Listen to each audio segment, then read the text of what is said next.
ఎమ్మెల్యేల ఫిరాయింపు కేసుకు సంబంధించి పెద్ద ఎత్తున ఏ తీర్పు వస్తుందా అంటూ కూడా ప్రతి ఒక్కరు ఉత్కంఠగా ఎదురు చూశారు. ఈ నేపథ్యంలో సుప్రీంకోర్టు స్పీకరే 3 నెలల్లో నిర్ణయం తీసుకోవాలి అంటూ కూడా సంచలనమైనటువంటి తీర్పు ఇచ్చింది. దీనిపైన ఏమనుకున్నారు, అసలు ఎలా ఉండబోతుంది అడిగి తెలుసుకుందాం. మనతో పాటు అద్దంకి దయాకర్ ఉన్నారు.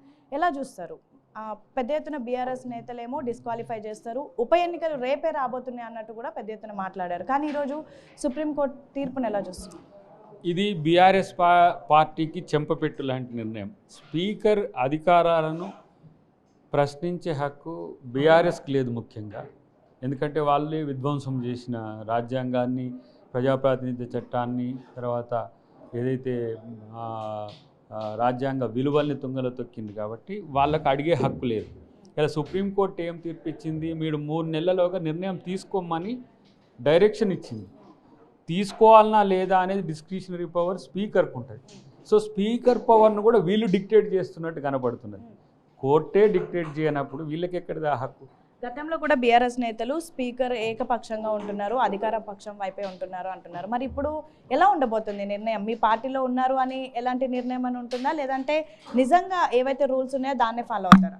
రూల్స్ ఫాలో అవుతారు కంపల్సరీ. ఇప్పుడు టీడీఎల్పీ మర్జ్ అయ్యి 5 సంవత్సరాల పాటు అట్నే ఉన్నారు. సిఎల్పి మర్జ్ అయ్యి 5 సంవత్సరాల పాటు అట్నే ఉన్నారు. ఎమ్మెల్సీలు దాదాపు 12-13 మంది మర్జ్ చేసుకున్నారు. మరి వాళ్ళకి లేని ఇళ్ళకి ఎక్కడికి వచ్చింది? కాబట్టి అలా వాళ్ళు కూడా ఒక స్పెషల్గా ఎమ్మెల్యేస్ కూడా స్పెషల్గా ఉన్నారు తప్పితే కొంతమంది కాంగ్రెస్ పార్టీతో మేము లేమని కూడా ప్రకటిస్తున్న దాఖలాలు చూస్తున్నాం. కాబట్టి అల్టిమేట్గా సుప్రీంకోర్టు తీర్పుతోని ఏదో జరిగిపోయిందని ఏమంటారు ఈ శునకానందం పొందుతున్న వీళ్ళు తెలుసుకోవాల్సింది ఏంటంటే, ఏమి తీర్పు ఇచ్చిందో ఫస్ట్ చూసుకోండి.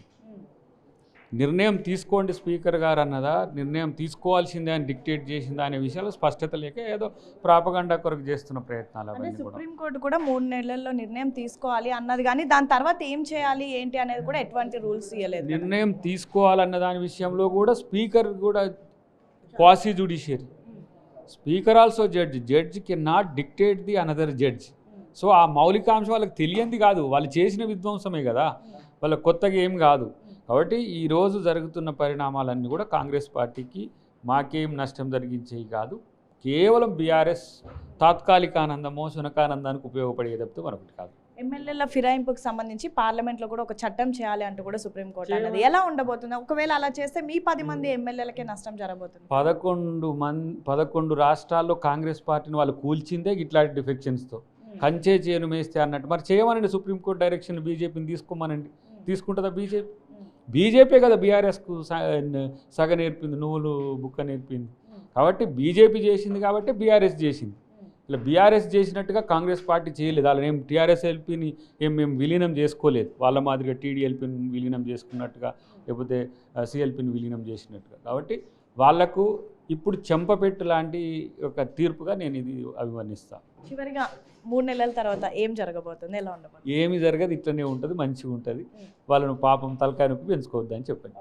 సో మొత్తానికైతే ఈరోజు వచ్చినటువంటి తీర్పు బీఆర్ఎస్కి చంపపెట్టు లాంటిది. కాంగ్రెస్కి మాత్రం ఎటువంటి నష్టం లేదు. అండ్ స్పీకర్ని జడ్జ్ చేసేటటువంటి రైట్స్ కూడా ఎవరికి లేవని అయితే అద్దంకి దయాకర్ చెప్తున్నటువంటి పరిస్థితి. వీడియో జర్నలిస్ట్ శంకర్తో హేమ, బిగ్ టీవీ, సిఎల్పి.